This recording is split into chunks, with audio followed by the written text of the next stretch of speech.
ಮಾತರ್ಮೇ ಮಾತರಿಶ್ವನ್ನ ಪಿತರತುಲಗುರೋ ಭ್ರಾತರಿಷ್ಟಾಪ್ತಬಂಧೋ ಸ್ವಾಮಿನ್ನ ಸರ್ವಾಂತರಾತ್ಮನ್ನ ಜರ ಜರಯಿತರ್ಜನ್ಮ ಮೃತ್ಯಾಮಯಾನಾಂ ಗೋವಿಂದೇ ದೇಹಿ ಭಕ್ತಿಂ ಭವತಿ ಚ ಭಗವನ್ ಊರ್ಜಿತಾಂ ನಿರ್ನಿಮಿತ್ತಾಂ ನಿರ್ವ್ಯಾಜಾಂ ನಿಶ್ಚಲಾಂ ತದ್ಗುಣಗಣ ಬೃಹತೀಂ ಶಾಶ್ವತೀಮಾಚುದೇವ ನಾರಾಯಣಂ ನಮಸ್ಕೃತ್ಯ ನರಂ ಚೈವ ನರೋತ್ತಮಂ ದೇವೀಂ ಸರಸ್ವತೀಂ ವ್ಯಾಸಂ ತಥೋ ಜಯಮುದೀರಯೇ ವಿಜಾನತಾಮವಿತ್ತಸ್ಯ ಮಧ್ವಸ್ಯ ಜಗತೀ ಗುರೋಃ ಪೂರ್ವಾಚಾರ್ಯಮಹಿಷ್ಠಾನಾಂ ಇಯಂ ಪ್ರಣತಿಮಾಲಿಕಾ ಪೂರ್ಣಜ್ಞಾನಾಯ ವಿದ್ಮಹೇ ಪೂರ್ಣಾನಂದಾಯ ಧೀಮಹಿ ತನ್ನೋ ವ್ಯಾತ ಪ್ರಚೋದಯಾತ್. ಮದುವೆಯ ಬೇರೆ ಬೇರೆ ಸಮಸ್ಯೆಗಳನ್ನು ನಾವು ಹಾದು ಬಂದೆವು. ಎಷ್ಟೋ ಕಡೆ ಮಹಾಭಾರತ ಆ ತರಹ ಹೇಳಿದೆ ಅಂತ ನಾವು ಬರೇ ಮಾತಲ್ಲಿ ಹೇಳಿದ್ರು ನಂಬಲ್ಲ, ಅಲ್ಲ ಶ್ಲೋಕ ಹೇಳಿದ್ರು ನಂಬದೇ ಇರೋರು ಇರ್ತಾರೆ. ಅವರು ಎಷ್ಟು ಅಡ್ವಾನ್ಸ್ಡ್ ಆಗಿದ್ರು ಅಂತನ್ನೋದನ್ನು ನಾವು ನೋಡಿದೆವು. ಈಗ ಒಂದು ವಿಚಿತ್ರವಾದ ಪ್ರಶ್ನೆ. ಕನ್ಯಾಯಾಂ ಪ್ರಾಪ್ತ ಶುಲ್ಕಾಯಾಂ ಜಾಯಾನಶ್ಚೇದಾವ್ರಜೇದ್ವರಃ ಧರ್ಮ ಕಾಮಾರ್ಥ ಸಂಪನ್ನೋ ವಾಚ್ಯಮತ್ರಾನೃತಂ ನವಾ. ಕನ್ಯೆಯನ್ನು ಮದುವೆ ಆಗ್ತೇನೆ ಅಂತ ಒಬ್ಬ ದುಡ್ಡು ಕೊಟ್ಬಿಟ್ಟಿರ್ತಾನೆ. ಆ ದುಡ್ಡನ್ನ ಕನ್ಯೆಯ ಕಡೆಯವರು ತಗೊಂಡು ಬಿಟ್ಟಿರ್ತಾರೆ. ಆಮೇಲೆ ಈ ಯಾವ ವರನನ್ನ ಮದುವೆ ಮಾಡ್ಕೊಳ್ಳಿಕ್ಕಿರತ್ತಲ್ಲ ಅವ್ರಿಗಿಂತ ಚೆನ್ನಾಗಿರೋ ಹುಡುಗ ಬರ್ತಾನೆ. ಆಗ ಆ ಮದುವೆ ಆಗಬೇಕಾ ಬಿಡಬೇಕಾ? ಆ ಸುಳ್ಳು ಒಪ್ಪಿಗೆಯ? ಆಯ್ತಾ? ಇದು ಪ್ರಶ್ನೆ.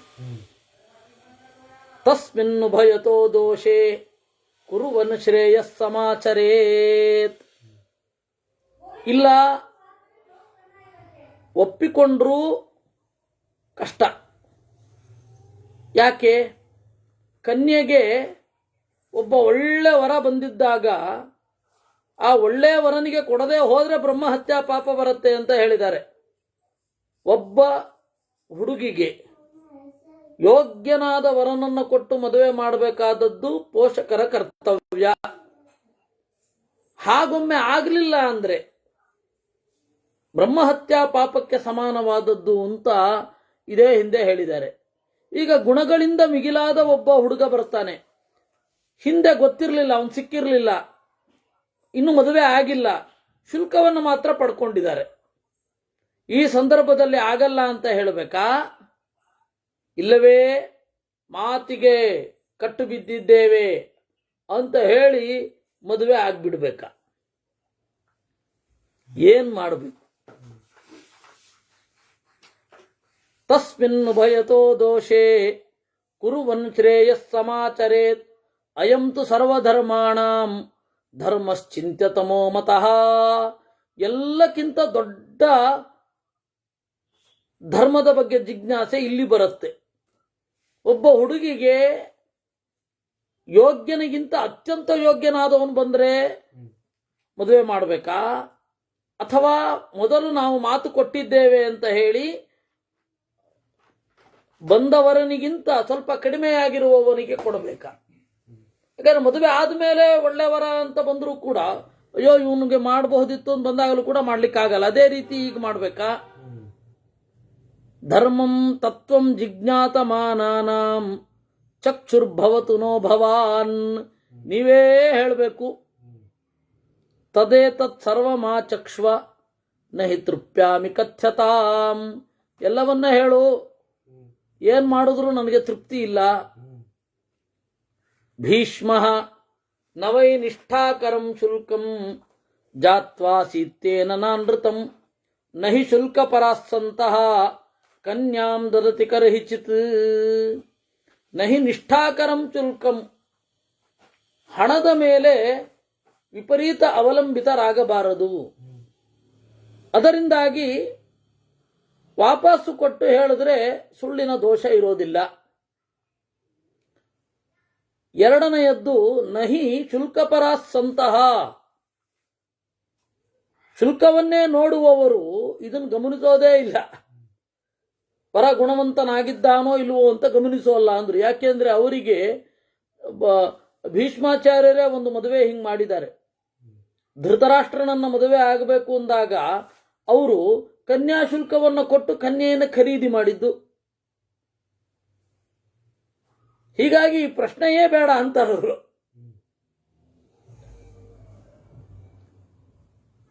ವಾಸ್ತವವಾಗಿ ಶುಲ್ಕದ ಕಡೆ ಗಮನ ಇಟ್ಟವರು ಗುಣವನ್ನು ನೋಡೋದೇ ಇಲ್ಲ. ಗುಣದ ಕಡೆ ಗಮನ ಇಟ್ಟವರು ಶುಲ್ಕದ ಕಡೆ ಒತ್ತು ಕೊಡೋಲ್ಲ. ಅದರಿಂದ ಕನ್ಯೆಗೆ ಉತ್ಕೃಷ್ಟನಾದ ವರ ಸಿಗೋದು ಮುಖ್ಯವೇ ವಿನಃ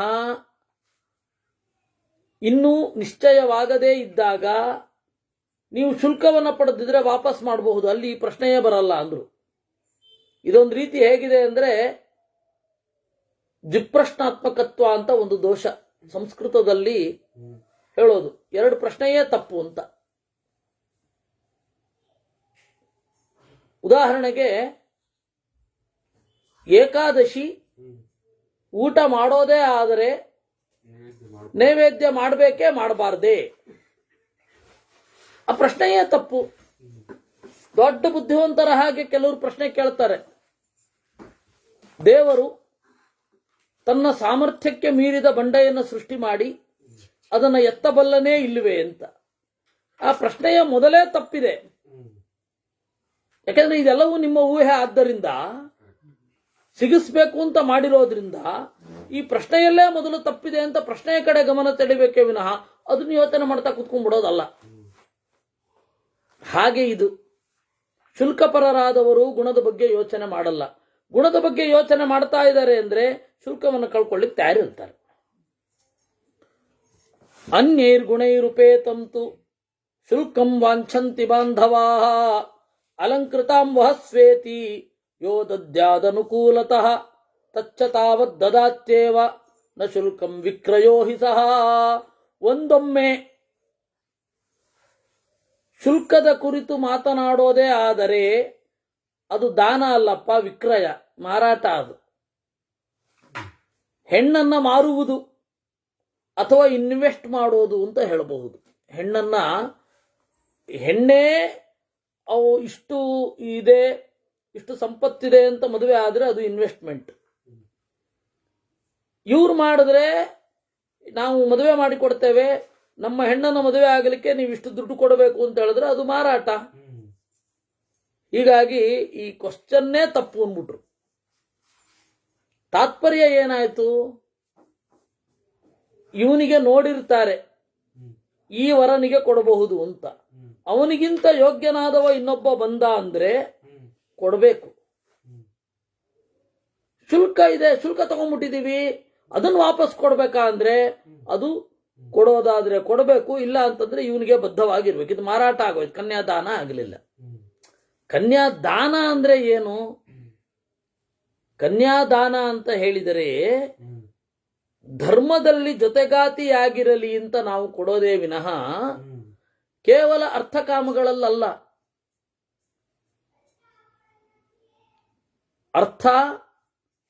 ಅರ್ಥವನ್ನು ನೋಡಿ ಕೊಡೋದಾದ್ರೆ ಧರ್ಮದ ಬಗ್ಗೆ ಗಮನ ಇಲ್ಲ ಅಂತ ಆಯ್ತು. ಹೆಣ್ಣೆ ಹೋಯ್ತು ಅಂದ್ರೆ ಕಾಮದ ಬಗ್ಗೆ ಗಮನ ಇರುತ್ತೆ, ಅರ್ಥ ಧರ್ಮಗಳ ಬಗ್ಗೆ ಗಮನ ಇಲ್ಲ ಅಂತ ಆಯ್ತು. ಧರ್ಮ, ಅರ್ಥ, ಕಾಮ ಮೂರು ನೋಡಿ ಕೊಡೋದೇನಿದೆ ಅದು ವೈಸ್ ಡಿಸಿಷನ್, ವಿವೇಕಯುತವಾದ ನಿರ್ಧಾರ. ಅದರಿಂದ ಧರ್ಮರಾಜ ಈ ಪ್ರಶ್ನೆಯೇ ಸರಿಯಿಲ್ಲ ಅಂದ್ಬಿಟ್ರು ಅವರು.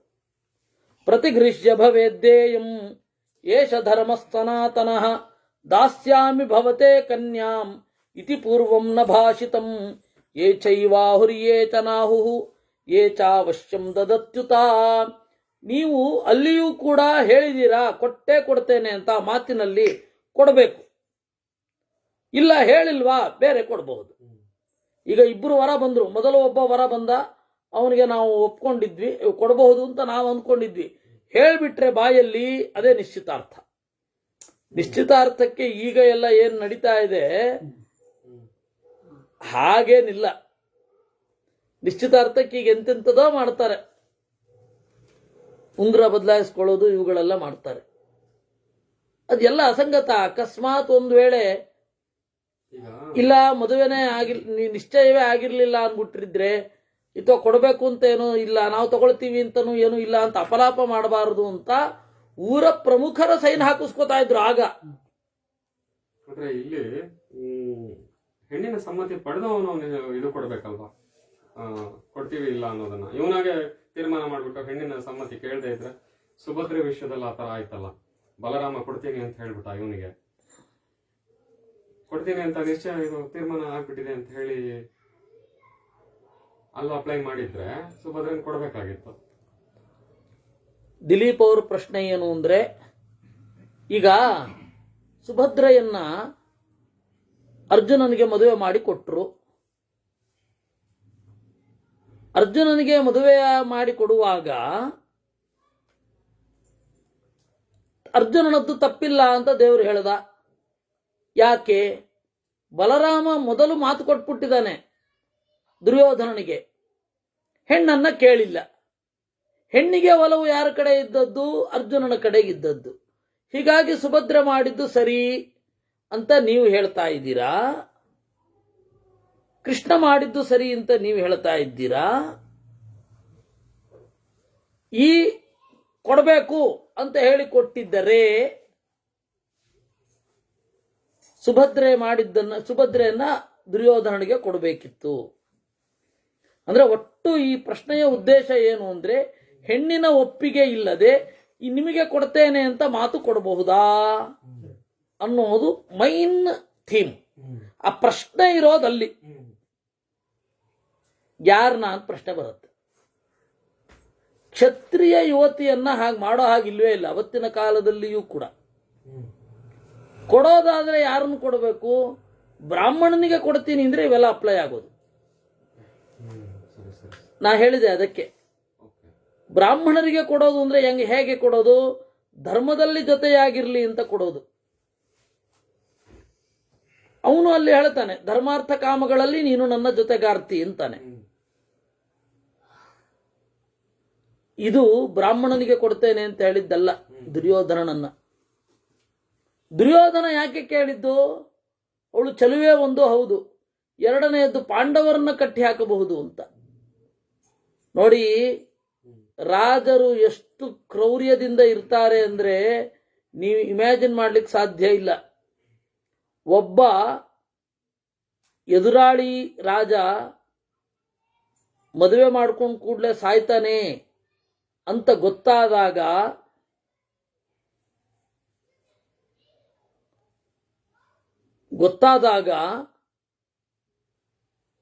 ನನ್ನ ಮಗಳನ್ನು ಮದುವೆ ಮಾಡಿಕೊಡ್ತೇನೆ, ಮದುವೆ ಆದ ಕೂಡಲೇ ಅವನು ಸಾಯ್ತಾನೆ, ಆ ರಾಜ್ಯವನ್ನು ನಾನು ವಶಪಡಿಸ್ಕೋಬಹುದು ಅಂತನ್ನುವ ಮೆಂಟಾಲಿಟಿಯ ರಾಜರಿದ್ರು. ಹೀಗಾಗಿ ಕ್ಷತ್ರಿಯ ಕನ್ಯೆಯನ್ನ ನೀವು ಅವಳ ಸಮ್ಮತಿಯನ್ನ ಪಡೆದೇ ಕೊಡಬೇಕಾಗತ್ತೆ ಮಾತು. ಬ್ರಾಹ್ಮಣನಿಗೆ ಕ್ಷತ್ರಿಯ ಕನ್ಯೆಯನ್ನು ಕೊಡ್ಲಿ, ಬ್ರಾಹ್ಮಣ ಕನ್ಯೆಯನ್ನು ಕೊಡ್ಲಿ, ಆ ಪ್ರಶ್ನೆ ಇರ್ತಿರ್ಲಿಲ್ಲ. ಹಾಗಾದ್ರೆ ಹೆಣ್ಣು ಒಂದು ಕಮಾಡಿಟಿಯ ಕನ್ಯಾ ದಾನ ಅಂತ ಮಾಡ್ಲಿಕ್ಕೆ ಅಂತ ಪ್ರಶ್ನೆ. ಅದು ಅವಳು ಒಪ್ಪಿಗೆ ಇಲ್ಲದೆ ಹೋದ್ರಿಲ್ಲ, ಅವಳು ಅಷ್ಟು ವಿನೀತಳಾಗಿದ್ರೆ ಮಾತ್ರ. ಈಗ ಉಪನಿಷತ್ತಿನಲ್ಲಿ ಒಂದು ಕಥೆ ಬರುತ್ತೆ. ರೈಕ್ವ ಅಂತ ಒಬ್ಬ ಇದ್ದ, ಆರಾಮಾಗಿ ಕಜ್ಜಿ ತುರ್ಸ್ಕೊಂಡು ಕೂತಿರ್ತಿದ್ದ. ಅವನು ಅಷ್ಟ ಹಾಗೆ ಅಂತ ಗೊತ್ತೇ ಇರ್ತಿರ್ಲಿಲ್ಲ. ಸಯುಗ್ವ ರೈಕ್ವ ಅಂತ ಗಾಡಿ ತಗೊಂಡು ಹೋಗ್ತಾ ಇರೋದು. ಕೂಡಬೇಕು ಅಂತ ಅನ್ನಿಸಿದಲ್ಲಿ ಆ ಗಾಡಿಯ ಕೆಳಗಡೆ ಹೋಗಿ ಕೂತ್ಕೊಂಡ್ಬಿಡೋದು. ಆ ಗಾಡಿಯದ್ದೇ ನೆರಳು.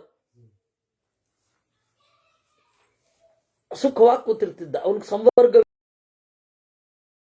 ಸಂವರ್ಗ ವಿದ್ಯೆ ಅಂತ. ಎಲ್ಲರೂ ಮಾಡುವ ಪುಣ್ಯ ಆ ಕಾಲದಲ್ಲಿ, ಅವನು ಬದುಕಿದ್ದ ಕಾಲದಲ್ಲಿ ಎಲ್ಲರೂ ಮಾಡುವ ಪುಣ್ಯದಲ್ಲಿ ಅವನಿಗೆ ಪಾಲಿರ್ತಿತ್ತು. ಸುಮ್ಮನೆ ಕೂತ್ಕೊಂಡಿರ್ತಿದ್ದ ಅವನು. ಆ ಥರದ ಒಂದು ವಿಶಿಷ್ಟ ವಿದ್ಯೆ ಸಂವರ್ಗ ವಿದ್ಯೆ, ಮುಖ್ಯ ಪ್ರಾಣನನ್ನ ಒಳಗೊಂಡ ವಿದ್ಯೆ.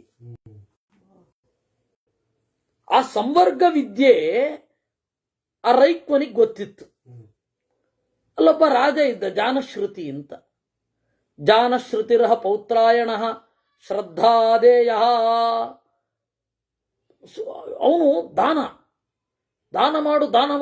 ಮಾಡು. ಇವತ್ತು ಈ ಪ್ರಸಕ್ತ ಪ್ರಪಂಚ, ಪ್ರೆಸೆಂಟ್ ವರ್ಲ್ಡಿನಲ್ಲಿ ನಾನು ಎಲ್ಲ ಕಡೆ ನಾನೇ ದಾನ ಮಾಡಿರಬೇಕು ಅಂತ ಅವನಿಗೊಂದು ಆ ಥರದ್ದೊಂದು ಹೆಬ್ಬಯಕ್ಕೆ. ಅವನಿಗೆ ಗೊತ್ತಾಯಿತು ನಿನಗಿಂತ ಸುಲಭವಾಗಿ ಅವನು ಎಲ್ಲರ ಪುಣ್ಯವನ್ನು ಪಡಿತಾ ಇದ್ದಾನೆ ಅಂತ. ಆಗ ಹೆಣ್ಮಗಳನ್ನು ಕರ್ಕೊಂಡು ಹೋಗಿದ್ದ. ನನ್ನ ಮಗಳನ್ನು ಕೊಡ್ತೇನೆ ಎಂದ.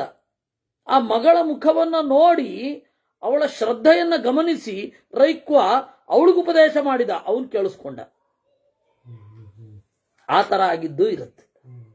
ಅದರಿಂದಾಗಿ ಕನ್ಯಾದಾನವನ್ನ ಒಂದು ಕೊಡಬೇಕಾದ್ರೆ ಅವಳೊಂದು ಏನು ವಸ್ತುವ ಕೊಡ್ಲಿಕ್ಕೆ, ದಾನ ಅಂತ ಮಾಡಲಿಕ್ಕೆ ವಸ್ತು ಅಂತ ಅವಾಗಲೂ ಪರಿಗಣಿಸಿರ್ಲಿಲ್ಲ. ಅವಳಿಗೂ ಸ್ವಾತಂತ್ರ್ಯ ಇತ್ತು. ಹೇಳಲಿಲ್ವಾ ಅಲ್ಲಿ ನಿನ್ನೆ ನಾವು ನೋಡಿದ್ವಲ್ಲ,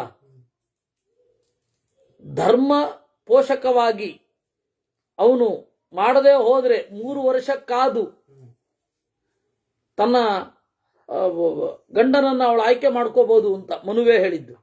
ಅದನ್ನು ಹೇಳಿದ್ದಾರೆ. ಅದರಿಂದಾಗಿ ಇವತ್ತು ಕೇಳ್ತಾ ಇರ್ತಾರೆ, ಏನು ಅವತ್ತು ಕನ್ಯಾ ದಾನ ಅಂತಿರೋಲ್ಲ, ಕನ್ಯಾ ಒಂದು ಹಣವೇ ಅಂತಂದ್ರೆ ನಾವು ಇದನ್ನು ಕೇಳ್ತೇವೆ.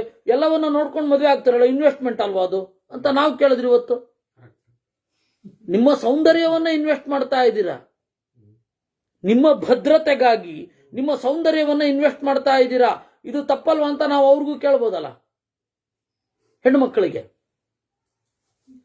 ಸುಮ್ಮನೆ ಅವೆಲ್ಲ ಅವರಿಗೆ ಇದಿಷ್ಟ ಇಲ್ಲ ಅಂದಾಗ ಇದರಲ್ಲಿ ದೋಷ ಕಾಣುತ್ತೆ, ಅದಿಷ್ಟ ಆದಾಗ ಅದೆಲ್ಲ ಹೊರತೋಗ್ಬಿಡುತ್ತೆ. ಸ್ತ್ರೀ ಸ್ವಾತಂತ್ರ್ಯದ ಬಗ್ಗೆ ಭಾರೀ ಮಾತನಾಡುವವರು ಅದು ವಸ್ತು ಅಂತ ಹೇಳುವ ಸಿನಿಮಾ ಹಾಡನ್ನು ಕೇಳಿ ಸುಮ್ಮನೆ ಇರ್ತಾರೆ, ಒಂದು ಅವರೇ ನಟಿಸಿರ್ತಾರೆ.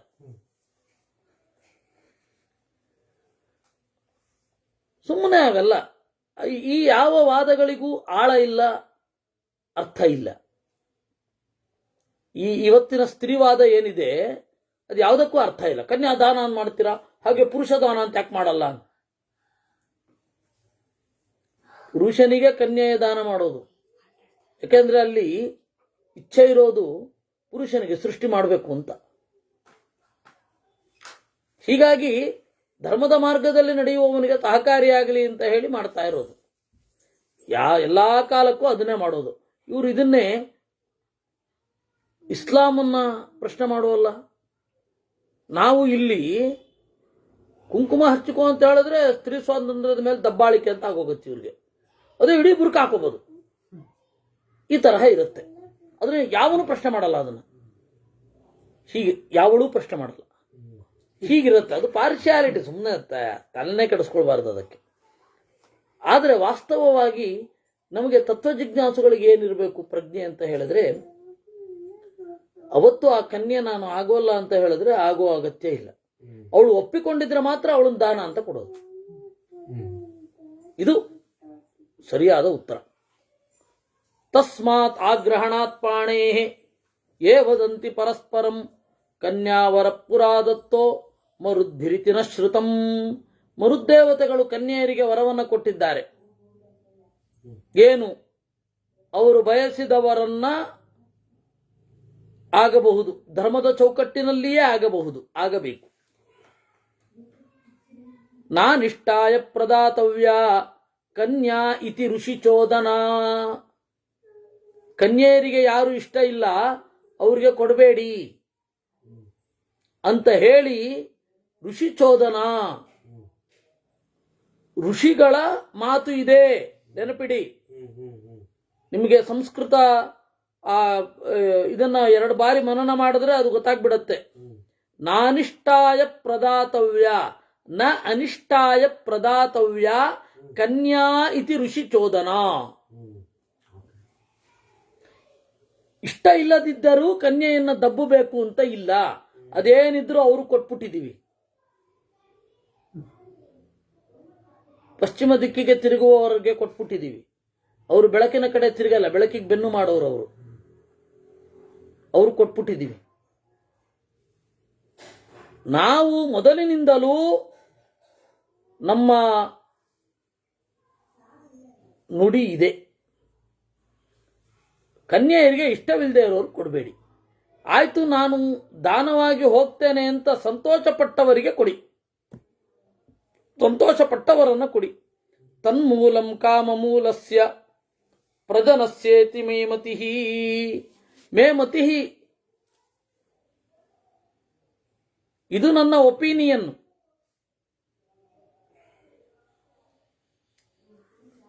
ಕಾಮ ಧರ್ಮ ಮೂಲಕವಾಗಿರುತ್ತೆ. ಒಂದು ಹೊಸ ಆಯಾಮ. ಕಾಮ ಅನ್ನೋದು ಧರ್ಮ ಮೂಲ. ಯಾಕೆಂದ್ರೆ ನಿಮಗೆ ಆ ಕಾಮನೆ ಬರದೆ ಹೋದರೆ ಸಂತತಿ ಮುಂದುವರಿಯಲ್ಲ. ಸಂತತಿ ಅಂತನ್ನೋದು ಆ ಕಾಮನೆಯ ಉದ್ದೇಶ. ಒಂದು ಕಾಮ ಬರಬೇಕು. ಯಾಕೆ ಬರಬೇಕು? ಪುತ್ರೋತ್ಪತ್ತಿ ಆಗಬೇಕು. ಪುತ್ರೋತ್ಪತ್ತಿ ಯಾಕೆ ಆಗಬೇಕು? ಅದು ಧರ್ಮ, ನಮ್ಮನ್ನ ಬದುಕಿಸುತ್ತದೆ. ಒಳ್ಳೆ ಮಗ ಬಂದ ಅಂದರೆ ಹಲವಾರು ಜನರಿಗೆ ಸಂತೋಷ ಆಗುತ್ತೆ. ಇದು ಬೇಸಿಕ್ ಆಗಿರುವಂಥದ್ದು. ಬಾಲ್ಯ ವಿವಾಹ ತಪ್ಪು ಅಂತ ಆಯಿತು ಅಂತ, ಹೌದು, ಧರ್ಮಶಾಸ್ತ್ರಗಳಲ್ಲಿದೆ. ಹೌದು, ಯಾವ ಶತಮಾನದ ಧರ್ಮಶಾಸ್ತ್ರಗಳಲ್ಲಿದೆ? ಮುಸಲ್ಮಾನರ ದಾಳಿ ಪ್ರಬಲ ಆದಾಗ ಬಂದದ್ದು. ನೀವು ಸಕ್ಸಸ್ ರೇಟ್ ಕೇಳಿದ್ರೆ ಬಾಲ್ಯ ವಿವಾಹದಲ್ಲಿ ಸಮಸ್ಯೆಗಳು ಕಡಿಮೆ ಇದೆ ಅರೇಂಜ್ಡ್ ಮ್ಯಾರೇಜ್ಗಿಂತ. ಅದು ಮತ್ತು ಕಡಿಮೆಯೂ ಆಗ್ತಾ ಇದೆ. ಆದ್ರಿಂದ ಅದರಲ್ಲೇ ಒಂದೋ ಎರಡೋ ಇರುತ್ತೆ.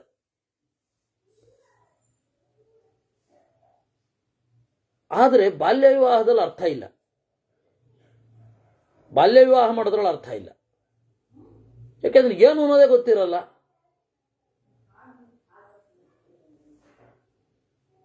ಅದರಿಂದ ಒಳ್ಳೇದಾಗಿಲ್ವಾ? ಒಳ್ಳೇದಾಗಿರೋರು ಇದ್ದಾರೆ. ಈ ಒಂದೇ ತರಹ ತೀರ್ಮಾನ ಮಾಡ್ಲಿಕ್ಕೆ ಬರಲ್ಲ ಅಷ್ಟೆ. ಪ್ರೌಢ ವಿವಾಹವೇ ಒಳ್ಳೆಯದು ಅಂತಲೂ ಹೇಳಲಿಕ್ಕಾಗಲ್ಲ, ಬಾಲ್ಯ ವಿವಾಹವೇ ಒಳ್ಳೆಯದು ಅಂತಲೂ ಹೇಳಲಿಕ್ಕಾಗಲ್ಲ. ಬಾಲ್ಯ ವಿವಾಹ ಈಗ ಮಾಡೋ ಅಗತ್ಯ ಇಲ್ಲ ಅಂತ ಬೇಕಾದ್ರೆ ಹೇಳ್ಬೋದು. ನಾವು ಅಷ್ಟು ತಟಸ್ಥವಾಗಿಲ್ಲದೆ ಸಾಧ್ಯ ಇಲ್ಲ. ಸಮೀಕ್ಷತ ಬಹಿಂದೋತಾನ್ ಸಂವಾದೇ ವಿದ್ವಿಷಾಣಯೋ ಯಥಾ ನಿಷ್ಠಾಕರಂ ಚುಲ್ಕಂ ನ ಜಾತ್ವಾಸೀತ್ ತಥಾ ಶೃಣು. ನೋಡು ಅಂತ ಹೇಳಿ ತಮ್ಮ ಜೀವನಕ್ಕೆ ಜಾರ್ತಾರೆ, ತಮ್ಮ ಜೀವನದ ನೆನಪುಗಳಿಗೆ ಜಾರ್ತಾರೆ ಭೀಷ್ಮಾಚಾರ್ಯರು. ಏಕೆಂದ್ರೆ ಧರ್ಮಶಾಸ್ತ್ರವನ್ನು ನೋಡುವಾಗ ತಮ್ಮ ಜೀವನದ ನೆನಪಾಗದೆ ಹೋದ್ರೆ ಅದು ಡಿಕ್ಷನರಿ ನೋಡೋದು ಎಷ್ಟು ಮಟ್ಟಿಗೆ ಸರಿ? ಧರ್ಮವನ್ನ ನಮಗೆ ಇವತ್ತೇನಾಗಿದೆ ಅಂದ್ರೆ, ಯಾವುದಾದ್ರೂ ಸಮಸ್ಯೆ ಅಂತ ಬಂದ್ರೆ ಅವಾಗ ಧರ್ಮಶಾಸ್ತ್ರದ ಪುಸ್ತಕ ತೆಗೆದ್ರೆ ಏನ್ ಚೆನ್ನಾಗಿರುತ್ತೆ? ಧರ್ಮಶಾಸ್ತ್ರ ಮುಂಚೆ ಓದಿರ್ಬೇಕು. ನೀವು ಓದಿದ್ದ ಧರ್ಮಶಾಸ್ತ್ರಕ್ಕೆ ಆಮೇಲೆ ಪ್ರಶ್ನೆ ಬಂತು ಅಂದ್ರೆ ಅದು ಹಾಗೆ ಉತ್ತರ ಕೊಡ್ಲಿಕ್ಕಾಗಲ್ಲ. ಯೋಚನೆ ಮಾಡಿ, ಈ ಪ್ರಸಕ್ತ ಕಾಲದಲ್ಲಿ ಏನು ಒಳ್ಳೆಯದು ಅದನ್ನ ನೋಡಿ ಇದನ್ನ ನೋಡಿ ಮನೋಭಾವವನ್ನು ಅವಲಂಬಿಸಿ ಧರ್ಮವನ್ನ ಹೇಳಬೇಕೇ ವಿನಃ ಮೆಡಿಕಲ್ ಪ್ರಿಸ್ಕ್ರಿಪ್ಷನ್ ತರಹ ಇದಕ್ಕಿದೋ ಅಂತ ಹೇಳಿ ಕೊಡೋದಲ್ಲ. ಧರ್ಮಶಾಸ್ತ್ರಕ್ಕಂತೂ ಅದು ಶೋಭೆ ಅಲ್ಲ. ಮೆಡಿಕಲ್ ಪ್ರಿಸ್ಕ್ರಿಪ್ಷನ್ ಆದ್ರೆ ಹೌದಪ್ಪ, ಅವರು ಸ್ಟ್ಯಾಂಡರ್ಡ್ ಮೇಂಟೈನ್, ಇದಕ್ಕಿದು ಅಷ್ಟೇ ಮುಗೀತು ಅಷ್ಟೇ. ಅದು ಆಗದೆ ಹೋದ್ರೆ ಮತ್ತೆ ನಮ್ಮ ಮೇಲೆ ಪ್ರಯೋಗ ಮಾಡೋದು, ನಾವೇ ಲ್ಯಾಬ್ ಅವ್ರಿಗೆ. ಧರ್ಮಶಾಸ್ತ್ರ ಹಾಗೆ ಮಾಡೋದಲ್ಲ. ಬಹಳ ಜನ ಏನ್ ತಿಳ್ಕೊಂಡಿರ್ತಾರೆ ಅಂದ್ರೆ ಹಾಗೆ ಧರ್ಮಶಾಸ್ತ್ರ ಇಟ್ಕೊಂಡಿರ್ತಾರೆ. ಅದು ಎಲ್ಲಿಯಾದ್ರೂ ಸಂದೇಹ ಬಂದ್ರೆ ತೆಗಿತಾರೆ. ನಿಮಗೆ ಒಂದು ಸಂಗತಿ ಏನು ಅಂದ್ರೆ, ಧರ್ಮಶಾಸ್ತ್ರ ಯಾವುದಕ್ಕೂ ಕೂಡ ಸಪೋರ್ಟ್ ಮಾಡುತ್ತೆ. ಅಷ್ಟು ಧರ್ಮಶಾಸ್ತ್ರಗಳು ಬಂದು ಹೋಗಿವೆ. ಇನ್ನು ಕೆಲವರು ಹೇಗಿರ್ತಾರೆ ಅಂದ್ರೆ, ಅವ್ರಿಗೆ ಧರ್ಮಶಾಸ್ತ್ರ ಇರೋ ದಿಕ್ಕು ಕೂಡ ಗೊತ್ತಿರಲ್ಲ. ಆದ್ರೆ ಅವರು ಏನೊಂದು ಗ್ರಹಿಸಿರ್ತಾರೆ, ಹೀಗೆ ಧರ್ಮ ಅಂತ ಏನೊಂದು ಗ್ರಹಿಸಿರ್ತಾರೆ, ಅದೇ ತರನಂದಿರ್ತಾರೆ. ಕೆಲವೊಬ್ರು ನಾನು ಇತ್ತೀಚೆಗೆ ನೋಡಿದ್ದು, ಧರ್ಮಶಾಸ್ತ್ರವನ್ನು ಮಿಸ್ಯೂಸ್ ಮಾಡ್ಕೊಳ್ಳೋ ಫಟಿಂಗರು ಇರ್ತಾರೆ. ಧರ್ಮಶಾಸ್ತ್ರವನ್ನು ಮಿಸ್ಯೂಸ್ ಮಾಡ್ಕೊಳ್ಳೋ ಪಟಿಂಗರು ಅವರು ಇರ್ತಾರೆ. ಅದರಿಂದ ನಾವು ತೀರ್ಮಾನ ಮಾಡಬೇಕಾದ್ರೆ ನಮ್ಮ ಜೀವನದ ಆಧಾರದ ಮೇಲೇನೆ ನಮ್ಮ ಒಂದು ಪ್ರಾಕ್ಟಿಕಲ್ ಆಗಿ ಯೋಚನೆ ಮಾಡಬೇಕು. ಆ ಪ್ರಾಕ್ಟಿಕಾಲಿಟಿ ಇಲ್ಲದೆ ಧರ್ಮಶಾಸ್ತ್ರವನ್ನು ಚಿಂತನೆ ಮಾಡಬಾರದು. ನಮ್ಮ ಗುರುಗಳು ಯಾವುದೋ ಒಂದು ಅದಮಾರು ಪರ್ಯಾಯದಲ್ಲಿ ವಿಬುಧೇಶ್ವರಿದ್ದಾಗ, ವಿಬುಧೇಶ್ವರು ಅದಮಾರು ಪರ್ಯಾಯ ಅದಮಾರು ಮಠದ ಅಧಿಪತಿಗಳಾಗಿದ್ದಾಗ ಒಂದು ಆಸ್ಥಾನ ವಿದ್ವಾಂಸರು ಅಂತ, ಯಾರಿಗೆ ಏನೇ ಸಂದೇಹ ಬರೆದ್ರು ಪತ್ರದ ಮೂಲಕ ಇವ್ರನ್ನ ಕಾಂಟ್ಯಾಕ್ಟ್ ಮಾಡಬೇಕು, ಇವರು ಅದಕ್ಕೆ ಉತ್ತರ ಬರೆದು ಕಳಿಸ್ಬೇಕು, ಇಲ್ಲವೇ ಅವ್ರು ಬಂದು ಕೇಳಿದ್ರೆ ಉತ್ತರ ಹೇಳಬೇಕು. ಹಾಗೆ ಒಂದು ಪ್ರಸಂಗ ಆ ತರಹ ಮಾಡಿದ್ರು. ಆಗ ಗುರುಗಳಾದ ಗೋವಿಂದ ಪಂಡಿತಾಚಾರ್ಯರು ಧರ್ಮಶಾಸ್ತ್ರದ ಆಸ್ಥಾನ ವಿದ್ವಾಂಸರಾಗಿದ್ರು. ಯಾರಿಗಾರು ಗೊತ್ತಾ ಇದು ಪ್ರಸಂಗ? ಕೇಳೋರು ಗೊತ್ತಿರಬಹುದು, ಇಲ್ಲಿ ಕುಳಿತ 3 ಜನರು ಗೊತ್ತಿಲ್ಲ ಅಂತ. ಧರ್ಮಶಾಸ್ತ್ರದ ಆಸ್ಥಾನ ವಿದ್ವಾಂಸರಾಗಿದ್ದರು. ಇದನ್ನ ಗುರುಗಳೇ ಹೇಳಿದ್ದು ನನಗೆ.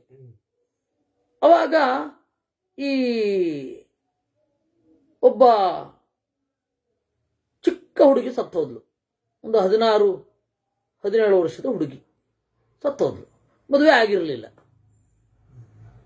ಆಗೇನು ಮಾಡಬೇಕು? ಸೋದರ ಮಾವ ತಾಳಿ ಕಟ್ಟಬೇಕು, ತಾಳಿ ಕಟ್ಟ ಮೇಲೆ ಸುಡಬೇಕು ಅಂತ. ಯಾಕೆ? ಮದುವೆ ಆಗದೆ ಸುಡಬಾರದಲ್ಲ, ಮದುವೆ ಆದ್ರೆ ಮುಕ್ತಿ ಅಂತ. ಹೋಗಿ ಇವ್ರ ಹತ್ರ ಬರಬೇಕಾ? ಇನ್ನೂ ಭೀಕರ ಪ್ರಾಣಿಗಳಿವೆ. ಧರ್ಮಶಾಸ್ತ್ರದ ಮಾನ ಮರ್ಯಾದೆ ತೆಗಿಲಿಕ್ಕೆ ಹುಟ್ಟಿರೋದು, ಮಧ್ವಾಚಾರ್ಯರ ಮಾನ ಮರ್ಯಾದೆ ತೆಗಿಲಿಕ್ಕೆ ಹುಟ್ಟಿರೋದು ಅವುಗಳೆಲ್ಲ. ಬಂದ್ರು ಇವ್ರ ಹತ್ರ.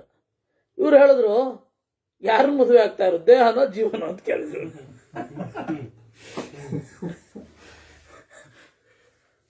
ದೇಹನೋ ಜೀವನೋ? ಹೆಣ್ಣಿಗೆ ಮದುವೆ ಆಗಬೇಕು ಅಂತ ಹೇಳಿದ್ದು ಹೌದು. ಮದುವೆ ಆಗದೇ ಇರಬಲ್ಲ ಸ್ವಾತಂತ್ರ್ಯವನ್ನೂ ಶಾಸ್ತ್ರ ಕೊಟ್ಟಿತ್ತು. ಯಾಕೆ ಮದುವೆ ಆಗದೇ ಇರೋದು? ಅಧ್ಯಯನ ಮಾಡಲಿಕ್ಕಾಗಿ ಒಂದು ಹೆಣ್ಣು ಮದುವೆ ಆಗದೇ ಇರಲಿಕ್ಕೆ ಒಂದು ಅವಕಾಶ ಕೊಟ್ಟಿತ್ತು ನಮ್ಮ ಶಾಸ್ತ್ರ. ಅವರದ್ದನ್ನ ಆರ್ಷ ವಿವಾಹ ಅಂತ ಬೇರೆ ಕರೀತಾ ಇದ್ರು. ಮದುವೆ ಆಗ್ತಾಳವಳು, ಆದರೆ ಮಕ್ಕಳು ಮೊದಲಾದವುಗಳನ್ನು ಪಡೆಯಲ್ಲ, ಮುಟ್ಟೋದಿಲ್ಲ, ಒಂದು ಗಂಡಿನ ಜೊತೆಗೆ ಇರಬಲ್ಲಳು ಅಷ್ಟೇ. ಇದನ್ನು ಆರ್ಷ ವಿವಾಹ ಅಂತ, ಬ್ರಾಹ್ಮ ವಿವಾಹ ಅಂತ ಕೂಡ ಕರಿತಾ ಇದ್ರು. ನಾವಿವಾಗೆಲ್ಲ ಆಗ್ತಾ ಇದೀವಲ್ಲ ಪ್ರಾಜಾಪತ್ಯ ವಿವಾಹ. ಪ್ರಾಜಾಪತ್ಯ ವಿವಾಹ ಅಂದ್ರೆ ಏನು? ಮಕ್ಕಳಿಗಾಗಿ ಮದುವೆ, ಅಂದ್ರೆ ಆ ಮದುವೆಯಲ್ಲಿ ಮಕ್ಕಳು ಇರ್ತಾರೆ, ಬೇರೆ ಧರ್ಮಗಳು ಇರ್ತದೆ. ಇದು ಪ್ರಾಜಾಪತ್ಯ ವಿವಾಹ. ಅದು ಇನ್ನೊಂದು ಶಬ್ದ ಕರೀತಾರೆ, ಪ್ರಾಜಾಪತ್ಯ ಬ್ರಹ್ಮಚರ್ಯ ಅಂತ. ಈಗ ನೀವು ಮಾಡ್ತಾ ಇರೋದು ಯಾವ ಮದುವೆ? ಗಾಂಧರ್ವ ವಿವಾಹವಲ್ಲ, ಯಾಕೆಂದ್ರೆ ಪ್ರೀತಿಸಬೇಕಾದ ಹುಡುಗಿಯ ಸತ್ತೋಗಿದ್ದಾಳೆ. ಪ್ರಾಜಾಪತ್ಯ ವಿವಾಹ ಅಲ್ಲ, ಯಾಕೆಂದ್ರೆ ಜೀವ ಇಲ್ಲ. ಆರ್ಷ ವಿವಾಹವೋ ಬ್ರಾಹ್ಮ ವಿವಾಹವೋ, ಜ್ಞಾನಕ್ಕಾಗಿ ಮದುವೆ ಆಗಬೇಕು ಅಂದ್ರೆ ಅವಳು ಜ್ಞಾನ ಇಲ್ವೇ ಇಲ್ಲ, ಸತ್ತೋಗಿದ್ದಾಳೆ, ಯಾರಿಗ್ ಮಾಡ್ತೀರ ನೀವು? ಸುಮ್ಮನೆ ಸುಡ್ರಿ ಅಂತಂದು.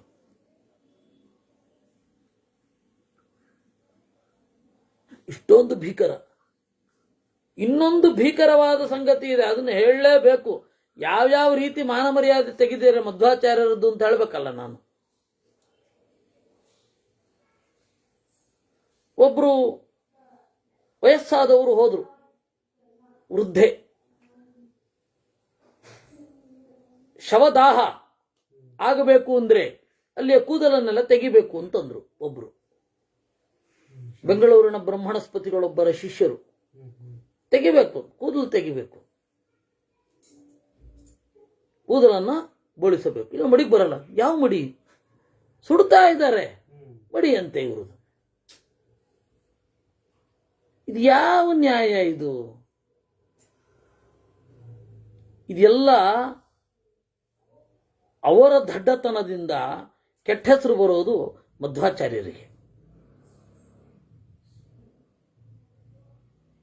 ಈ ತರಹ ಪ್ರಾಣಿಗಳು, ಇವುಗಳನ್ನೆಲ್ಲ ಪ್ರಾಣಿಗಳು ಅಂತ ಕರಿಬೇಕು. ಯಾಕೆಂತಂದ್ರೆ ಮಧ್ವಾಚಾರ್ಯರ ಮಾನ ಮರ್ಯಾದೆ ತೆಗಿತಾ ಇದ್ದೇವೆ ಅನ್ನೋದು ಗೊತ್ತಿಲ್ಲ ಅವುಗಳಿಗೆ. ಇದೆಲ್ಲ ಮಧ್ವರು ಹೇಳಿದ್ದು ಅಂತ ಅನ್ಕೊಂಡ್ಬಿಡ್ತಾರೆ ಜನ ಎಲ್ಲ.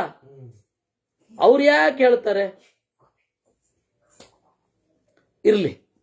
ಅದರಿಂದಾಗಿ ನಮ್ಮ ಜೀವನದಲ್ಲಿ ನೀವು ಯಾಕೆ ಆ ರೀತಿ ತೀರ್ಮಾನ ತಗೊಂಡ್ರಿ ಅಂದರೆ ಒಂದು ಸಂಗತಿ ಹೇಳಬೇಕಲ್ವಾ, ಧರ್ಮಶಾಸ್ತ್ರದ ಹಿನ್ನೆಲೆಯಲ್ಲಿ ನಮ್ಮ ಬದುಕು ಹೇಗಿರುತ್ತೆ, ಕಾಮನ್ ಸೆನ್ಸ್ ಹೇಗಿರುತ್ತೆ, ಇವೆಲ್ಲ ನೋಡಬೇಕು. ಕಾಮನ್ ಸೆನ್ಸ್ ಇಲ್ಲದ ಧರ್ಮ ಪ್ರಯೋಜನ ಇಲ್ಲ. ಧರ್ಮದ ಹಿನ್ನೆಲೆಯಲ್ಲಿ ಕಾಮನ್ ಸೆನ್ಸ್ ಇರಬಾರ್ದು ಅಂತ ಬಹಳ ಜನ ಅನ್ಕೊಂಡಿದ್ದಾರೆ. ಧರ್ಮ ಮತ್ತೆ ಕಾಮನ್ ಸೆನ್ಸ್ ಎರಡು ವಿರುದ್ಧವಾದ ಪದಗಳು ಅಂತ ಅನ್ಕೊಂಡ್ಬಿಟ್ಟಿದ್ದಾರೆ. ಹಾಗಲ್ಲ ಅದು. ಅದರಿಂದಾಗಿ ಅವ್ರು ಹೇಳ್ತಾರೆ, ಅಹಂ ವಿಚಿತ್ರ ವೀರ್ಯಾಯ ದ್ವೇ ಕನ್ಯೆ ಸಮುದಾವಹಂ ಜಿತ್ವಾಂಗ ಮಗಧಾನ್ ಸರ್ವಾನ್ ಕಾಶೀನಪಿ ಚ ಕೋಶಲಾನ್. ನಾನು ಇಬ್ಬರು ಹೆಣ್ಣನ್ನು ತಂದೆ. ಯಾರಿಗೆ? ವಿಚಿತ್ರ ವೀರ್ಯನಿಗೆ. ನಾನು ಅಂದ್ರೆ ಇಲ್ಲಿ ಭೀಷ್ಮಾಚಾರ್ಯರು. ಭೀಷ್ಮಾಚಾರ್ಯರು ಹೇಳ್ತಾ ಇದ್ದಾರೆ, ನಾನು ಇಬ್ಬರು ಹೆಣ್ಣನ್ನು ತಂದೆ. ಜಿತ್ವಾಂಗ ಮಗಧಾನ್, ಅಂಗನನ್ನ ಮಗಧನನ್ನ, ಕಾಶಿ ಕೋತಲರನ್ನ ಇಬ್ಬರನ್ನು ತಂದೆ. ಗೃಹೀತ ಪಾಣಿರೇಕಾಸೀತ್ ಪ್ರಾಪ್ತ ಶುಲ್ಕ ಪರಾಭವತ್. ಒಬ್ಬಳು ಮದುವೆ ಆದ್ಲು, ಇನ್ನೊಬ್ಬಳು ಪ್ರಾಪ್ತ ಶುಲ್ಕ ಅಪರಾ ಅಭವತ್, ಶುಲ್ಕವನ್ನ ಹೊಂದಿದಳು. ಕಾಶಿರಾಜನಿಗೆ ಶುಲ್ಕವನ್ನು ಆಮೇಲೆ ತಲುಪಿಸಿದ್ದೀನಿ ಅಂತಾರೆ. ಇದು ನಮಗೆ ವಾದಿಪರ್ವದಲ್ಲಿ ಕನಸಿನಲ್ಲೂ ಬೀಳದ ಸಂಗತಿ. ಇದು ಅನುಚಾತನ ಪರ್ವದಲ್ಲಿ ಹೇಳ್ತಾರೆ ಅವರು. ಇಬ್ರು ಅಕ್ಕ ತಂಗಿಯರೇ ಅಲ್ವಾ? ಹೌದೌದು. ಒಬ್ಬಳಿಗೆ ಇದು ಕೊಟ್ಟದ್ದು ಅಂತ ಹೇಳ್ತಾರಲ್ಲ, ಶುಲ್ಕ ಯಾರಿಗೆ ಕೊಟ್ಟಿದ್ದು? ಯಾರಿಗೆ ಅಂತ ಹೇಳಿಲ್ವಲ್ಲ ಇವರು. ಯಾರಿಗೆ ಅಂತ ಹೇಳಿದ್ರೆ ಹೇಳ್ಬೋದಿತ್ತು. ವಾಯ್ಸ್ ಬರ್ತಾ ಇಲ್ವಾ? ಉಳಿದವರೆಲ್ಲ ಹೇಳಿ. ದಿಲೀಪ್ ರತ್ನಾಕರ್ ಅವರು, ಉಮೇಶು.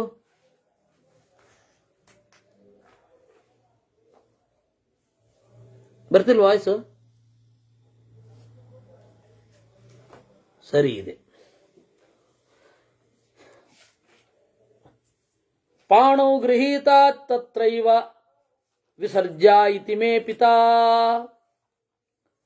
ಅಬ್ರವೀದಿತರಾಂ ಕನ್ಯಾಂ ಆವಹತ್ ಸತು ಕೌರವಃ. ಪಾಣೌ ಗೃಹೀತ್ವಾ ತತ್ರೈವ. ಒಬ್ಬಳನ್ನ ಮದುವೆ ಆದ, ಇನ್ನೊಬ್ಬಳನ್ನ ಶುಲ್ಕದಾಸಿ ಅಂತ ಇಟ್ಟುಕೊಂಡ. ವಿಚಿತ್ರ ವೀರ್ಯ. ಅದೇ ಯಾರನ್ನ ಅಂತಿರ್ಲಿಲ್ಲ. ವಿಚಿತ್ರ ವೀರ್ಯ ಒಬ್ಬಳನ್ನ ಇಟ್ಕೊಂಡ, ಶುಲ್ಕದಾಸಿ ಅಂತ ಇನ್ನೊಬ್ಬಳನ್ನು ಇಟ್ಕೊಂಡ. ಅಪ್ಯನ್ಯಾಂ ಅನುಪಪ್ರಚ್ಛ ಶಂಕಮಾನ ಪಿತೃವಚಃ. ಆಮೇಲೆ ಅವನಿಗೆ ತಂದೆಯ ಮಾತಿನ ಮೇಲೆ ಅಷ್ಟು ಭರವಸೆ ಬರಲಿಲ್ಲ, ಪಾಲಕರ ಮಾತಿನ ಮೇಲೆ ಅಷ್ಟು ಭರವಸೆ ಬರಲಿಲ್ಲ ಅವನಿಗೆ.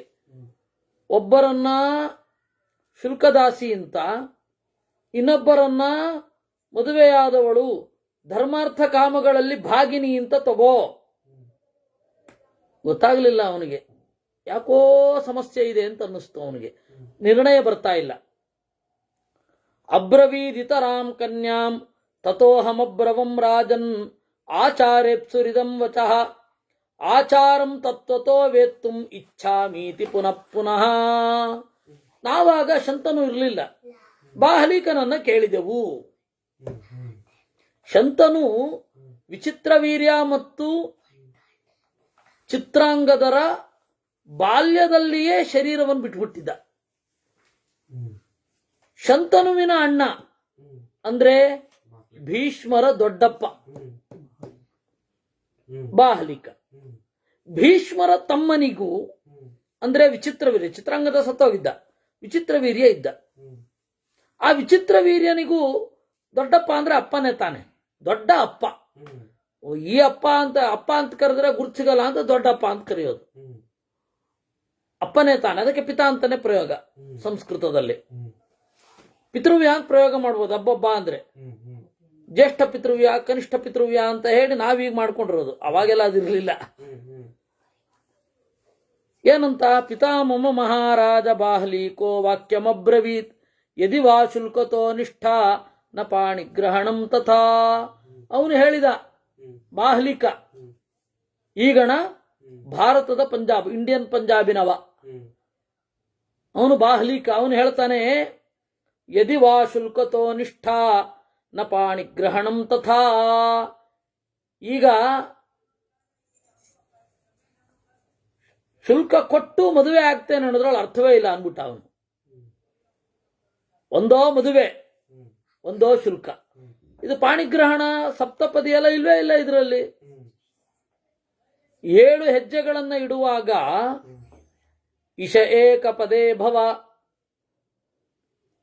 ಊರ್ಜೆ ದ್ವಿಪದಾ ಭವ ಅಂತ ಹೇಳಬೇಕು. ಆ 7 ಹೆಜ್ಜೆಗಳನ್ನು ಇಡೋ ಪ್ರಸಕ್ತಿಯೇ ಇಲ್ಲ. ಯಾಕೆ ಅಂದರೆ ಅವಳು ಶುಲ್ಕದಿಂದ ಜೊತೆಗೆ ಬರ್ತಾ ಇದ್ದಾಳೆ, ಶುಲ್ಕವನ್ನು ಬಯಸ್ತಾ ಇದ್ದಾಳೆ. ಅಥವಾ ಅವ್ರ ತಂದೆ ಮಾರ್ತಾ ಇದ್ದಾನೆ. ಮಾರಾಟ ಮಾಡಿದವರಲ್ಲಿ ನಾವು ಹೇಗೆ ಇದನ್ನು ತಗೊಳ್ಳೋದು? ಹೆಂಡತಿಯಾಗಿ ನನಗೆ ಸಂಬಳ ಬೇಕು ಅಂತಂದ್ರೆ ಹೆಂಡತಿ ಅಂತ ಯಾಕೆ ಕರೀತಾರೆ ಅವಳನ್ನ? ಹಾಗೆ ಇದು. ಅದರಿಂದಾಗಿ ಯದಿ ವಾ ಶುಲ್ಕತೋ ನಿಷ್ಠಾ ನ ಪಾಣಿಗ್ರಹಣಂ ತಥಾ, ಇದು ಅವನ ಲಾಜಿಕ್. ಹಾಗಂತ ದುಡ್ಡು ಕೊಡಬಾರದು ಅಂತಲ್ಲ ಹೇಳಿದ್ದು, ಅದಕ್ಕಾಗಿ ಅಂತಾನೆ ಬಂದ್ರೆ ಹಾಗೆ.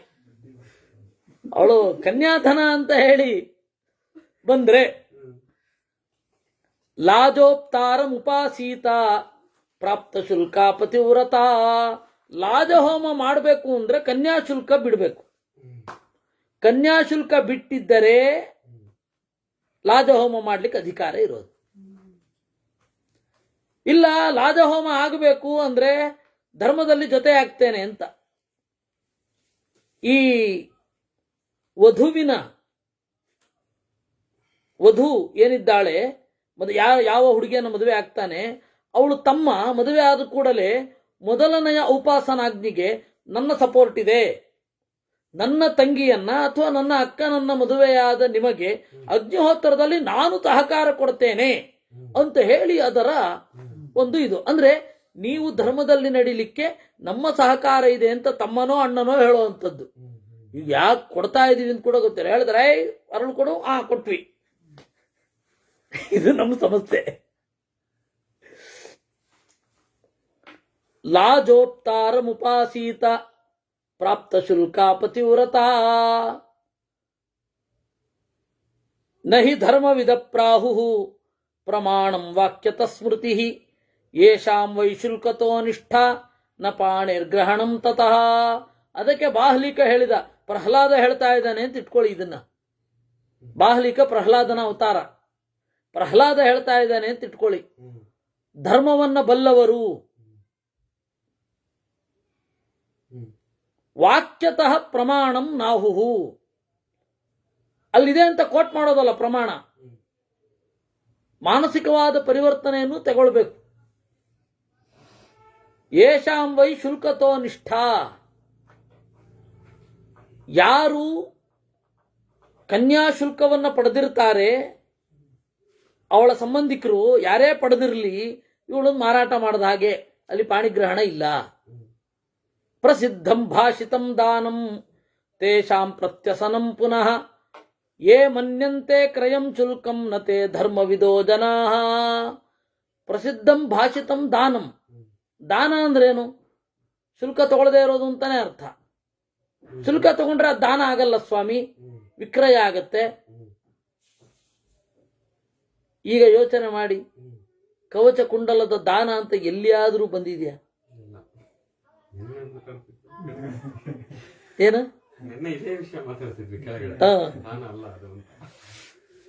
ದಾನ ಕಾರಣ ದಾನ ಮಾಡದ ಅಂತೇನ್ರಿ ಹೇಳೋದು ನೀವು? ದಾನವೀರ ಇಲ್ಲ ಅನ್ನಲ್ಲ, ಅವ್ನು ಕೊಡ್ತಾ ಇದ್ದೆ, ಎಲ್ಲರೂ ಕೊಡೋ ಅಷ್ಟೇ ಕೊಡ್ತಾ ಇದ್ದ. ಅದೇನು ಏನೇನೋ ಕತೆ ಹೇಳ್ತಾರೆ ಇವರು.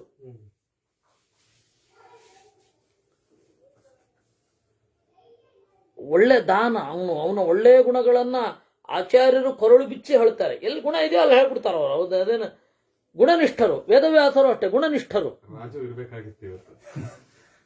ಇಲ್ಲಿರ್ತಾರೋ ಏನು ರಾಜು ಕೇಳ್ತಾ ಇರಬಹುದು. ಅದರಿಂದಾಗಿ ಅದು ವಿನಿಮಯ ಆಗಿ ಹೋಯ್ತು.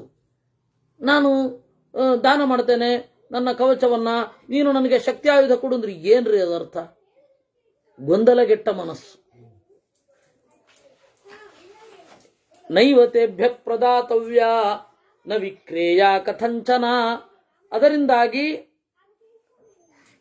ಯಾರಾದರೂ ದುಡ್ಡು ಕೊಡ್ತೇನೆ ನಿಮ್ಮ ಮಗಳನ್ನು ಕೊಡ್ರಿ ಅಂತಂದ್ರೆ ಕೊಡಬಾರ್ದು, ಯಾಕಂದ್ರೆ ಅದು ಮಾರಾಟ ಆಗೋಗತ್ತೆ. ಯೇ ಚ ಕ್ರೀಣಂತಿ ದಾಸೀವತ್ ಯೇ ಚ ವಿಕ್ರೀಣತೆ ದ್ವಿಜಾಃ ಭವೇತ್ ತೇಷಾಂ ತಥಾ ನಿಷ್ಠಾ ಲುಬ್ಧಾನಾಂ ಪಾಪಚೇತತಾಂ. ಮಗಳನ್ನ ಹಣವನ್ನು ನೋಡಿ ಕೊಡೋದು ಅಂತಾದ್ರೆ ಅವರು ಮಾರಾಟ ಮಾಡಿದ್ದು ಅಂತ ಅರ್ಥ. ಪಾಪಚೇತಸ್ಕರವರು, ಪಾಪಿಗಳು. ಅಸ್ಮಿನ್ ಧರ್ಮೇ ಸತ್ಯವಂತಂ ಪರ್ಯಪೃಚ್ಛಂತ ವೈ ಜನಾಃ. ಆದ್ದರಿಂದ ಪರ್ಯಪೃಚ್ಛಂತ, ಈ ವಿಚಾರದಲ್ಲಿ ಇನ್ನೊಂದು ಬಂದಿತ್ತು. ಸತ್ಯವಾನ್, ಸಾವಿತ್ರಿಯ ಗಂಡ ಅವನೊಬ್ಬ ಸತ್ಯವಾನ್, ಅವನನ್ನ ಕೇಳಿದ್ರು, ಜನರೆಲ್ಲ ಕೇಳಿದ್ರಂತೆ. ಜನಾಃ ಕನ್ಯಾಯಾಂ ಪ್ರಾಪ್ತ ಶುಲ್ಕಾಯಾಂ ಶುಲ್ಕದ ಪ್ರವಸೇದ್ಯದಿ ಪಾಣಂ ಗೃಹೀತ ನಾಣ್ಯ ಸ್ಯಾತ್ ಅತ್ರಣೋ ಧರ್ಮ ಸಂಚಯ. ಅವ್ರದ್ದೊಂದು ಸಮಸ್ಯೆ. ಅವತ್ತಿನ ಕಾಲಕ್ಕೂ ಇವತ್ತಿನ ಕಾಲಕ್ಕೂ ಇದೇ ಇರೋದು, ಸ್ವಲ್ಪ ಪರಿಸರ ಬದಲು ಅಷ್ಟೇ. ಕನ್ಯೆಗೆ ದುಡ್ಡು ಕೊಟ್ಬಿಟ್ಟಿರ್ತಾನೊಬ್ಬ, ಪ್ರವಾಸಕ್ಕೆ ಹೋಗಿರ್ತಾನ, ಅವನ ಲಾಪತ, ಅವನು ಇದೇ ಇಲ್ಲ, ಸುಳಿವೇ ಇಲ್ಲ. ಆಗ ಬೇರೆ ಮದುವೆ ಆಗ್ಬೇಕಾ ಬೇಡವಾ? ಅವನು ಎಲ್ಲಿ ಹೋಗಿದ್ದಾನೆ ಗೊತ್ತಿಲ್ಲ, 2-3 ವರ್ಷ ಆಯ್ತು ಹೋಗಿ, ದುಡ್ಡು ಮಾತ್ರ ಕೊಟ್ಬಿಟ್ಟಿದ್ದಾನೆ. ಅವನು ಹೋಗೇ ಬಿಟ್ಟ. ಆಗ ಮದುವೆ ಆಗ್ಬೇಕಾ ಬೇಡವಾ ಇನ್ನೊಬ್ಬನನ್ನ? ನಮಗೆ ಸಂಶಯ ಬಂದಿದೆ, ದಯವಿಟ್ಟು ಹೇಳಬೇಕು ಅಂತ ಸತ್ಯವಾನ್ ಅನ್ನುವ ರಾಜನ ಹತ್ತಿರ ಬಂದು ಕೇಳಿದ್ರಂತೆ. ಪ್ರಾಯ ಇವನು ಸಾವಿತ್ರಿಯ ಗಂಡನೇ. ತನ್ನಶ್ಚಿಂದಿ ಮಹಾಪ್ರಾಜ್ಞ ತ್ವಂ ಹಿ ವೈಪ್ರಾಜ್ಞ ಸತ್ತಮಃ ತತ್ವಂ ಜಿಜ್ಞಾತಮಾನಾನಾಂ ಚಕ್ಷುರ್ಭವತು ನೋ ಭವಾನ್ ತಾನೇವಂ ಬ್ರುವತಸ್ತರವಾನ್ ಸತ್ಯವಾನ್ ವಾಕ್ಯಮಬ್ರವೀತ್. ಇದು ನಮಗೆ ಬಂದಿರುವ ಜಿಜ್ಞಾಸೆ, ದಯವಿಟ್ಟು ಇದನ್ನು ಪರಿಹಾರ ಮಾಡಬೇಕು ಅಂತ ಬಂದ್ರಂತೆ ಕೆಲವು ಪ್ರಜೆಗಳು. ಆ ಕಾಲದಲ್ಲಿ ಏನೇನಿರುತ್ತೋ, ಇದು ನಮ್ಮ ಮಠಗಳ ಕಥೆಯನ್ನು ನೋಡಿದ್ರೆ ಹಾಗೆ ಅಲ್ವಾ. ಒಬ್ರಿಗೆ ಆಶ್ರಮ ಕೊಟ್ಬಿಟ್ಟಿರ್ತಾರೆ, ಅವರು ಇದು ಸಂಚಾರ ಕೊಟ್ಟಾಗಿರ್ತಾರೆ, ಅವರು ಬದುಕಿದಾರೋ ಸತ್ತಿದಾರೋ ಏನೂ ಗೊತ್ತಾಗಲ್ಲ. ಇನ್ನೊಬ್ರು ಕೊಟ್ಟಾಗ ಅವ್ರು ಟಕ್ಕನ್ ಪ್ರತ್ಯಕ್ಷ ಆಗೋಗ್ತಾರೆ. ಇದೇ ಆಗಿರೋದು ಹೆಚ್ಚಿನ ಮಠಗಳ ಕವಲಿಗೆ, ಇದೇ ಕಾರಣ. ಹಾಗೆ ಆಗಿರೋದು. ನೀವು ಕುಂದಾಪುರ ವ್ಯಾಸರಾಜ ಮಠ, ಸೋಸಲೆ ವ್ಯಾಸರಾಜ ಮಠ ಅಂತ 2 ಕವಲಾಯಿತು. ಕೇಳಿದ್ರೆ ಇದೆ, ಒಬ್ರಿಗೆ ಆಶ್ರಮ ಕೊಟ್ಟಿದ್ರು, ಅವ್ರು ಹೊಟ್ಟೋದ್ರು. ದೊಡ್ಡ ಸ್ವಾಮಿಗಳಿದ್ದಾರೆ ಇಲ್ಲಿ, ಪೀಠ ತಗೊಂಡವರು ಸಂಚಾರಕ್ಕೆ ಅಂತ ಹೊಟ್ಟೋದ್ರು. ಅವಾಗೆಲ್ಲ ಬೇಗ ಬರ್ಲಿಕ್ಕೆ ಆಗ್ತಾ ಇತ್ತಾ? ಇವ್ರಿಗೆ ಇನ್ನೇನು ಸಾಯ್ತೀನಿ ಅಂತ ಅನಿಸ್ಬಿಡ್ತು. ಸಾಯೋ ಟೈಮ್ ಬಂದಾಗ ಇನ್ನೊಬ್ರಿಗೆ ಆಶ್ರಮ ಕೊಟ್ಬಿಟ್ರು. ಮೊದಲು ತಗೊಂಡಿದ್ದವ್ರು ವಾಪಸ್ ಬಂದ್ರು, ನಂದು ಅಂತ ಆಯ್ತು.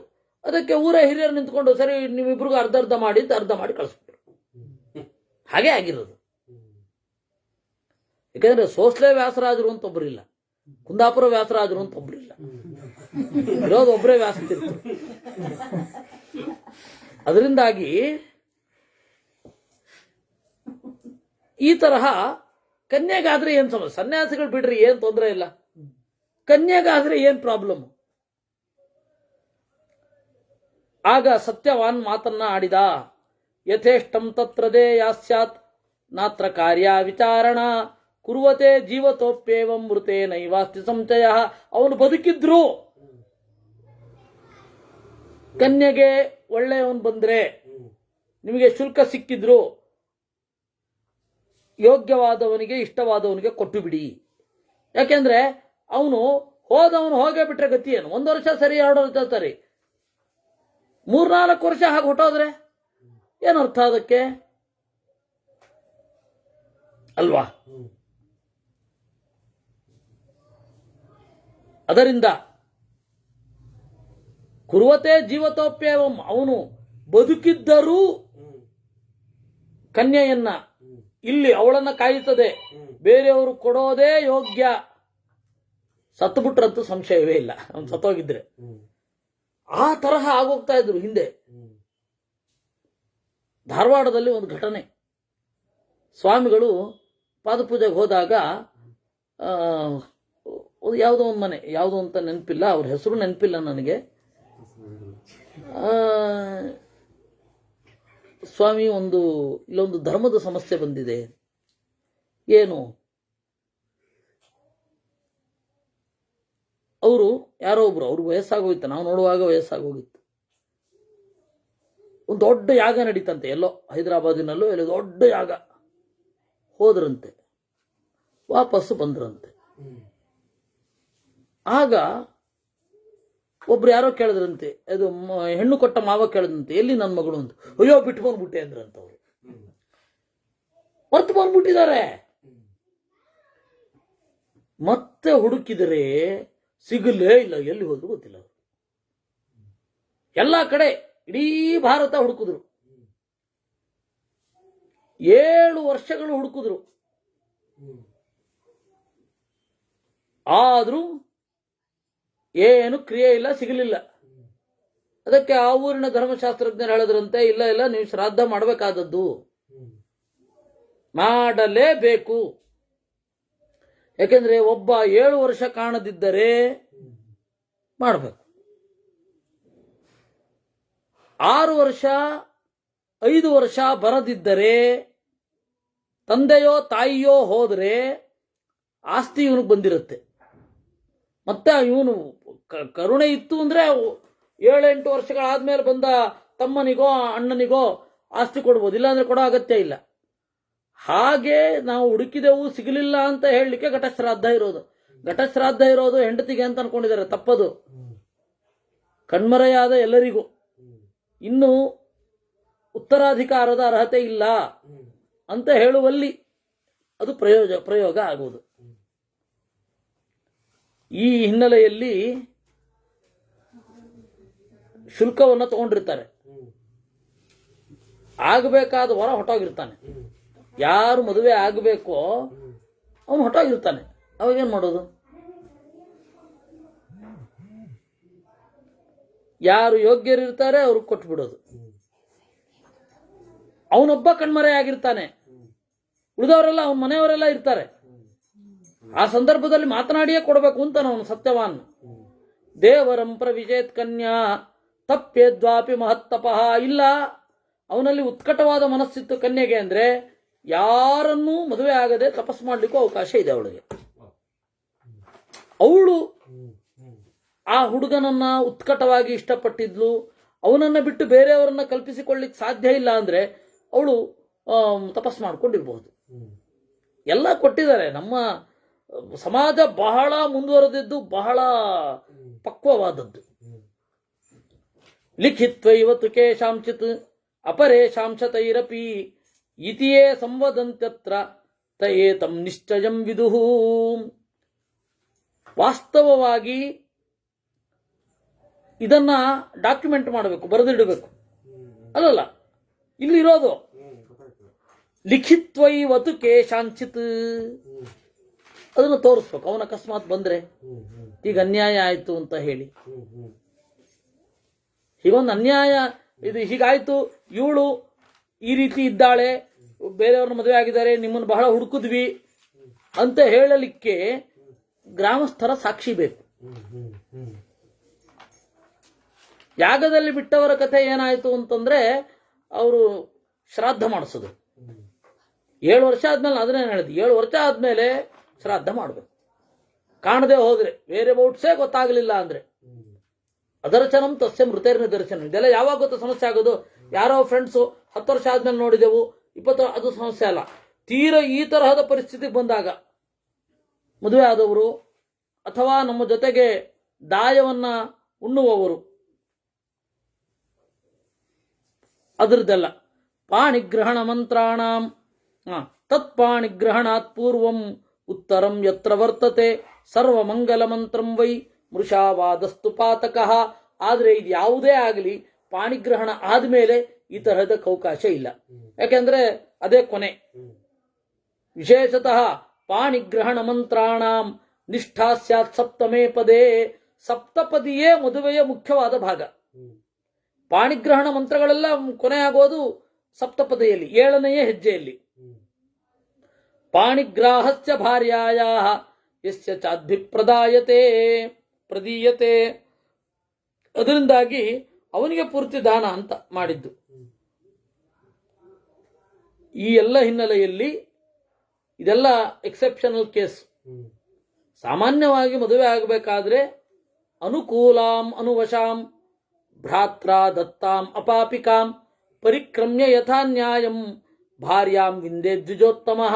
ಅನುಕೂಲಳಾಗಿರುವ ಅನುವಶಳಾಗಿರುವ ಅಣ್ಣ ತಮ್ಮಂದಿರ ಸಮ್ಮತಿಯಿಂದ ಕೊಟ್ಟ. ಅಣ್ಣ ತಮ್ಮಂದಿರ ಸಮ್ಮತಿ ಇರಬೇಕು. ಕೊಟ್ಟ ಪಾಪವಿಲ್ಲದ ಒಬ್ಬ ಕನ್ಯೆಯನ್ನ ಧರ್ಮದಲ್ಲಿ ಸಾಗಬೇಕು ಅಂತಿರೋರು ಮದುವೆ ಆಗ್ಬೇಕು. ಧರ್ಮದ ಬಯಕೆ ಇಲ್ಲ, ಏನೇನೋ ಇದ್ರೆ ಏನು ಮಾಡ್ಲಿಕ್ಕೆ ಆಗಲ್ಲ.